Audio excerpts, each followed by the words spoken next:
नमस्कार दोस्तों, मैं पिंकी शर्मा। आपका स्वागत है अपने YouTube चैनल कथांतर में। आज इस वीडियो में मैं आपको मंगला रामचंद्रन जी द्वारा लिखी कहानी जिसका शीर्षक है शेष अग्नि परीक्षा सुनाने जा रही हूँ।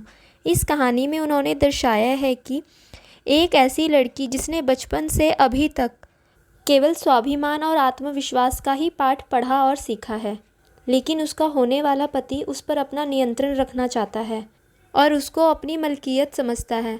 तो चलिए सुनते हैं कहानी शेष अग्नि परीक्षा। इधर कुछ दिनों से वैदेही इसी तरह से महसूस कर रही है। रमन से मुलाकात के बाद वो कुछ असहज सा महसूस करने लगी है।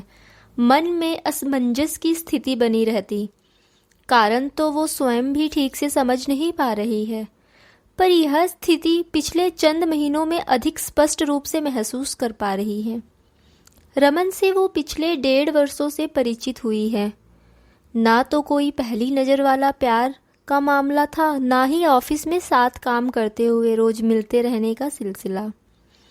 वैदेही को तो ये भी याद नहीं आ रहा है कि पहली बार रमन उसे कहाँ और किन हालात में मिला।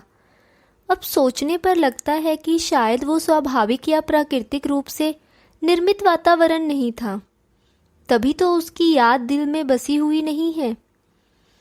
26 वर्ष वैदेही 2-2.5 वर्षों से इस बैंक में काम कर रही है। युवा जहीन और आत्मविश्वास से लबालब भरी हुई अपना काम इतनी मुस्तैदी से करती कि आसपास के लोगों में भी सकारात्मक ऊर्जा पैदा हो जाती। उसके घर में माता पिता भाई भाभी उसके व्यवहार और कार्यकुशलता से प्रभावित थे और वो उन सबकी लाडली ही थी। एक बड़ी दीदी जो वैदेही से 15 साल बड़ी थी, शादीशुदा थी। दीदी उसे बिल्कुल अपनी बेटी की तरह प्यार करती थी। उनकी स्वयं की बेटी और वैदेही में मात्र 4 वर्ष का अंतर था। वंदिता उसे मौसी तो नहीं बुलाती थी, कभी कभी दीदी का संबोधन भले ही दे दे। वंदिता और वैदेही की खूब घुट घुट कर बातें हुआ करती थी। जब मिलते तब तो दोनों चिड़ियों की तरह चहचहाती रहती, जब दूर होती तो फ़ोन पर बतियाती रहती। वंदिता के लिए तो वैदेही रोल मॉडल थी। मैं दीदी की तरह ये करूँगी, वो करूँगी, ऐसे बनूँगी आदि उसके सूत्र वाक्य होने लगे जब उसे समझ आने लगी। अपनी इस मनोदशा में वैदेही को लग रहा था कि दीदी और वंदिता से बातें करना जरूरी है। दीदी अनुभवी और धीर गंभीर स्वभाव की है। किसी भी समस्या या बात के हर पहलू को अच्छे से जांचे बिना कुछ नहीं कहती या करती। वही वंदिता वर्तमान पीढ़ी की प्रगतिशील विचारों की ऐसी युवती है जिसकी उम्र विवाह योग्य हो रही है। जब रमन की ओर से वैदेही का हाथ मांगा गया तो वैदेही के घर में सबको बड़प्पन का एहसास हुआ। अपनी बेटी के गुणों की कद्र करने वालों का एहसान भी महसूस हुआ। जब आया हुआ रिश्ता स्वीकार कर लिया गया तो फिर रमन को वैदेही से मुलाकात करने का भी मानो लाइसेंस मिल गया। पहली बार जब वो वैदेही के ऑफिस पहुंचा तो वैदेही का ध्यान उसकी ओर गया ही नहीं। वो भी कतार में लग गया और जब उसकी बारी आई तो बजाय बैंक से लेन देन या कोई और काम बताने की बजाय मैं रमन कुमार हूँ आपसे। वैदेही को याद भी नहीं आता कि आगे उसने वाक्य किस तरह पूरा किया। रमन कुमार सुनते ही वो हड़बड़ा गई और समझ नहीं पाई कि क्या जवाब दिया जाए। फिर स्वयं को सहेज कर सहजता लाने का प्रयत्न करती हुई बोली, जी बताइए क्या काम है आपको? बस आपसे मिलने आया हूँ।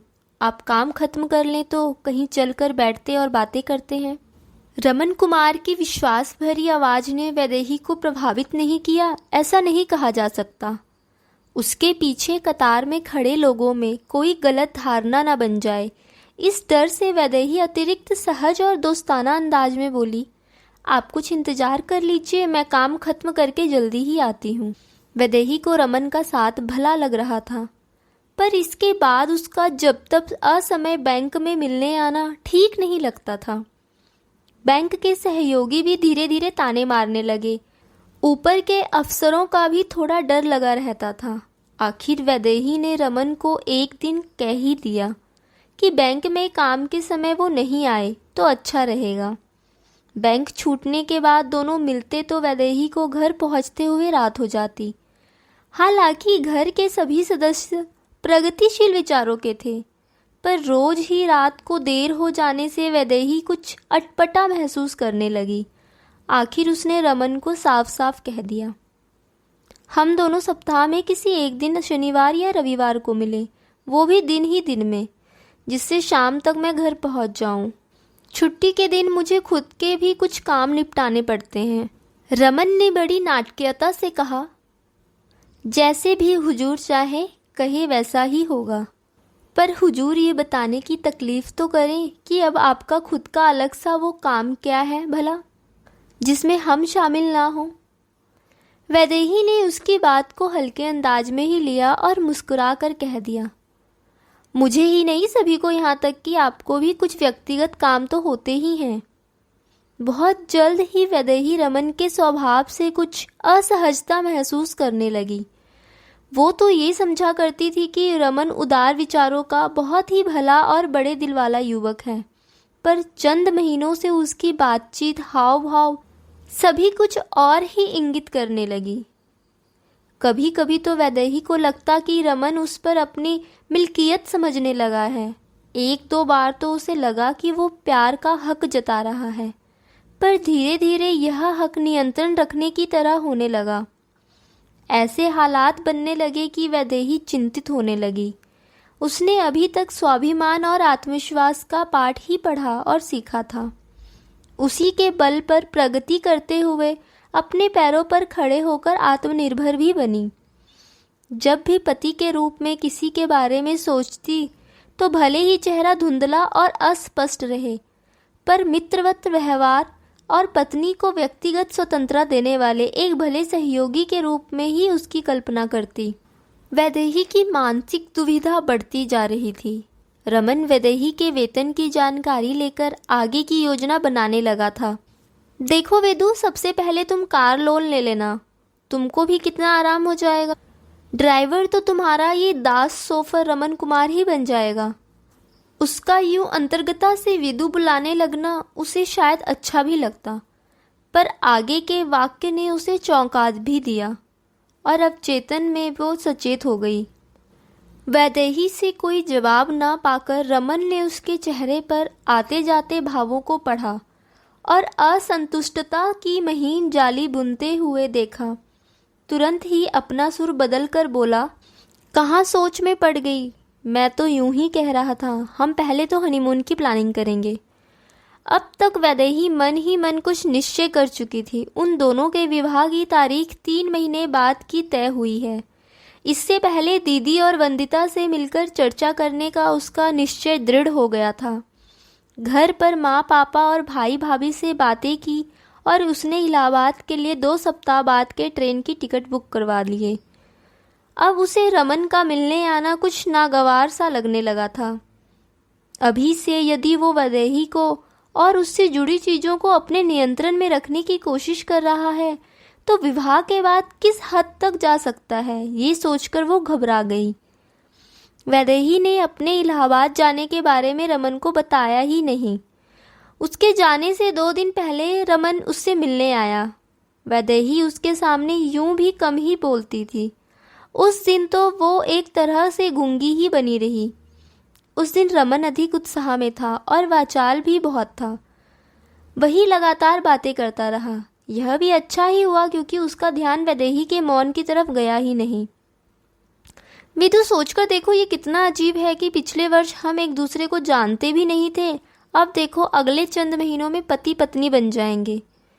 तब तक दोनों एक दूसरे से अच्छे से वाकिफ भी हो चुके होंगे, वरना किसी अजनबी के साथ सुहागरात मनाने का सोचकर अजीब नहीं लगता।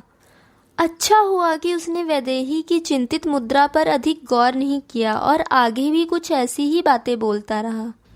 अब तक वैदेही उकता भी गई और जाने को छटपटा रही थी। तभी रमन के मुंह से एक ऐसी बात निकल गई कि वैदेही की दुविधा बिल्कुल ही समाप्त हो गई।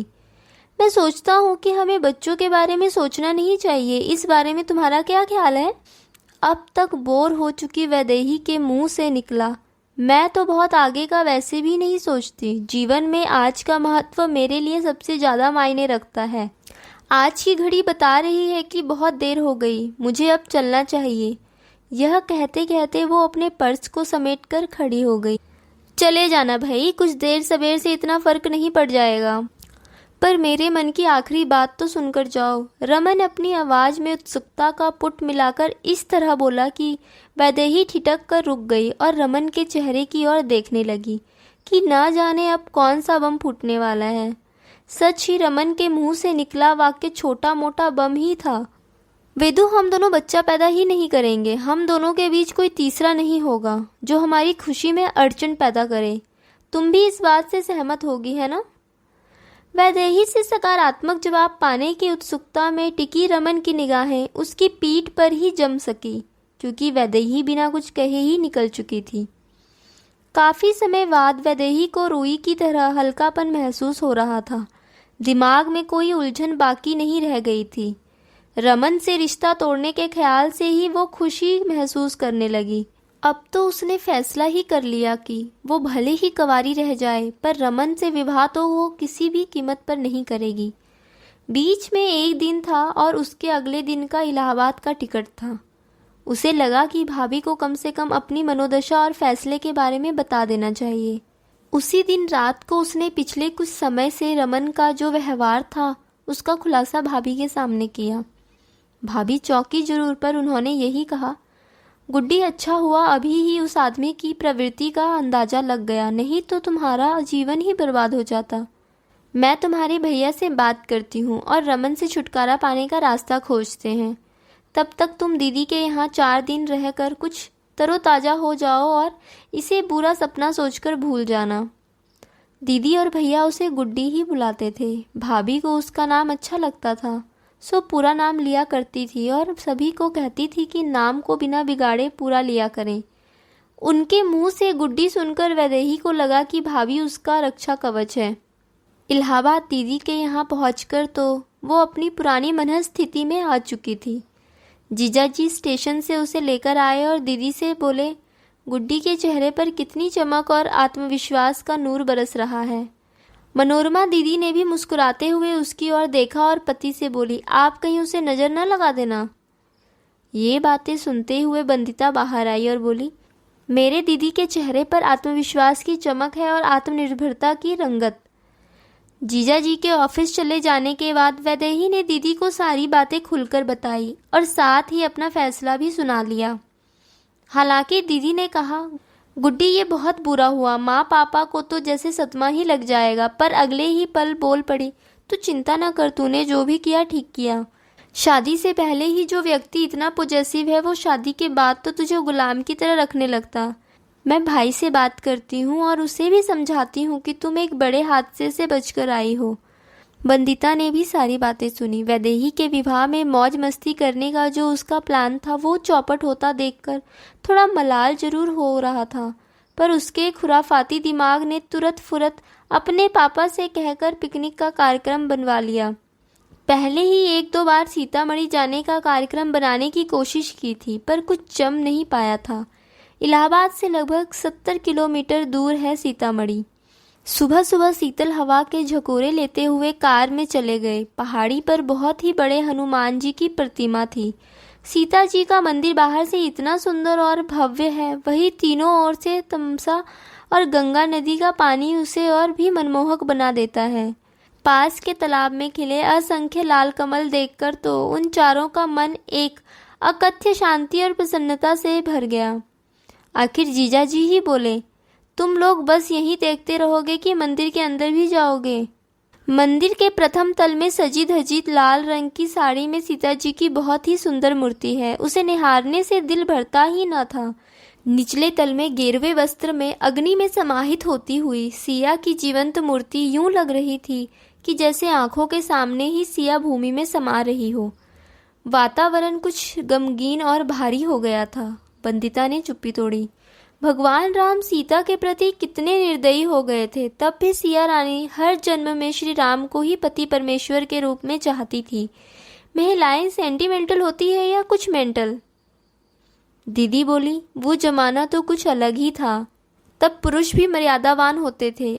आज की नारी पति की अवहेलना या उपेक्षा सहन नहीं करेगी। करे भी क्यों? जब दोनों ही समक्ष हैं तो सहयोगी की तरह रहना चाहिए। वंदिता ही नहीं, उसके पापा भी दीदी के विचार जानकर जोर से कह उठे, वाह वाह। फिर वंदिता बोली, मम्मा अब आप भी दीदी और मेरे क्लब में शामिल हो गई। अब हमारी ताकत बढ़ गई है। वैदेही को लगा मानो उसके फैसले पर सही मुहर लग गई हो। उसे परम शांति का अनुभव हो रहा था। दोस्तों, मैं आशा करती हूँ यह कहानी आपको अच्छी लगी। इसे लाइक कीजिए, दोस्तों में शेयर कीजिए और इस चैनल को सब्सक्राइब कीजिए।